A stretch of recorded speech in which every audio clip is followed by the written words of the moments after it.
Assalamualaikum warahmatullahi wabarakatuh. Bismillahirrahmanirrahim. Alhamdulillahirrabbilalamin. Wassalatu wassalamu ala sayyidil mursalin wa ala alihi wa sahbihi ajmain.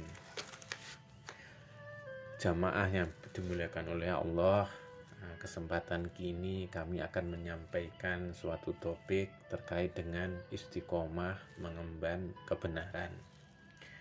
Sejarah manusia tidak pernah kosong dari pertarungan antara kebenaran dan keadilan, antara kebenaran dan kebatilan. Para penyeru kebaikan senantiasa mendapatkan tantangan dan halangan dari para penyeru kebatilan. Inilah yang dialami oleh para nabi dan rasul. Lihatlah bagaimana dakwah yang dilakukan oleh Nabi Musa alaihissalam yang mendapatkan tantangan keras dari Fir'aun. Sebelumnya Nabi Ibrahim alaihissalam yang harus menghadapi kekejaman Raja Namrud, dan Nabi kita Muhammad SAW dakwahnya ditentang keras oleh kaum kafir Quraisy. Di awal dakwah beliau di Mekah, penentangan terhadap dakwah sangat besar. Keluarga Yasir radhiyallahu an disiksa dengan siksaan yang sangat pedih karena mengikuti Rasulullah Shallallahu Alaihi Wasallam. Istri Yasir yaitu Sumayyah dibunuh karena berpegang teguh kepada ajaran Nabi Shallallahu Alaihi Wasallam. Abu Bakar radhiyallahu an pun pernah dipukuli hingga wajahnya babak belur karena seruan dakwahnya di hadapan orang banyak di samping Ka'bah. Bahkan Rasulullah SAW, utusan Allah yang mulia, pernah disiram dengan kotoran kambing, diludahi dan diperlakukan dengan sangat buruk. Jamaah yang dimuliakan Allah, begitulah para pengemban kebenaran senantiasa diuji. Sebaliknya, orang-orang kafir senantiasa berusaha memalingkan kita kaum muslimin dari Islam. Inilah yang dinyatakan oleh Allah Subhanahu wa taala. A'udzubillahi minasyaitonirrajim. Wala yazaluna yuqatilunakum hatta yaruddukum an dinikum in istata'u. Yang artinya, orang-orang kafir tidak pernah berhenti memerangi kalian hingga mereka mengembalikan kalian dari agama kalian kepada kekafiran seandainya mereka mampu. Terjemah surat Baqarah ayat 217. Inilah karakter orang-orang kafir dan para antek mereka sejak dulu hingga sekarang, dan bahkan sampai kapanpun. Maka kalau saat ini orang-orang kafir barat berusaha melakukan propaganda negatif terhadap Islam dan kaum muslim, ya begitulah karakter mereka.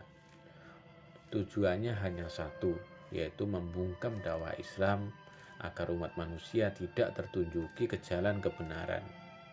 Mereka tidak ingin umat Islam paham terhadap agamanya. Mereka tidak ingin umat Islam menerapkan ajaran agamanya secara kafah. Jamaah yang dirahmati Allah, maka jangan heran bila barat dan kaki tangannya menyebut kaum muslim yang ingin menerapkan Islam secara kafah sebagai kelompok radikal. Jangan heran pula bila mereka menyerang ajaran Islam tentang kenegaraan, yakni khilafah, sebagai ancaman. Padahal menegakkan khilafah telah disepakati kewajibannya berdasarkan dalil-dalil Al-Quran, As-Sunnah, ijma' sahabat, termasuk ijma' para ulama. Khilafah pun secara historis pernah menjadi bagian penting dalam kehidupan keseharian umat, termasuk di Nusantara ini. Bahkan berkat khilafah peradaban dunia bisa maju seperti sekarang. Jamaah yang dirahmati Allah, lalu bagaimana kita kaum muslim menyikapi keadaan ini?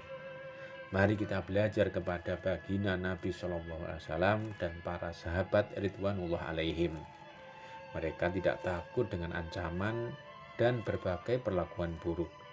Mereka istiqomah mengemban dakwah. Mereka tetap bersuara lantang menyuruhkan kebenaran. Amar ma'ruf nahi munkar. Inilah dorongan iman. Sebab dakwah merupakan sebaik-baik perkataan dan seruan. Sebagaimana Allah Subhanahu wa taala berfirman, A'udzubillahi minasyaitonirrajim. Wa man ahsanu qawlan mimman da'a ilallahi wa amila sholihan wa qala innani minal muslimin, yang artinya siapakah yang lebih baik ucapannya daripada ucapan orang yang menyeru manusia kepada agama Allah dan beramal soleh serta berkata, aku termasuk orang-orang yang berserah diri. Terjemah surat Fusilat ayat 33. Tantangan dan gangguan termasuk siksaan dan penganiayaan orang-orang kafir dalam dakwah adalah bagian dari sunatullah bagi para penyampai kebenaran. Maka ketika penderitaan berat dialami oleh para sahabat, sehingga mereka bertanya kepada Nabi, kapan pertolongan Allah akan datang? Allah lalu menurunkan firman-Nya, A'udzubillahi minasyaitonirrajim, am hasibtum an tadkhulul jannata walamma ya'tikum mathalul ladzina khalau min qablikum massadhumul ba'sa'u wad-dhara'u wa zulzilu hatta yaqula rasulu walladzina amanu ma'ahu mata nasrullah ala inna nasrullahi qarib, yang artinya, apakah kalian mengira akan masuk surga padahal belum datang atas kalian cobaan sebagaimana halnya orang-orang terdahulu sebelum kalian.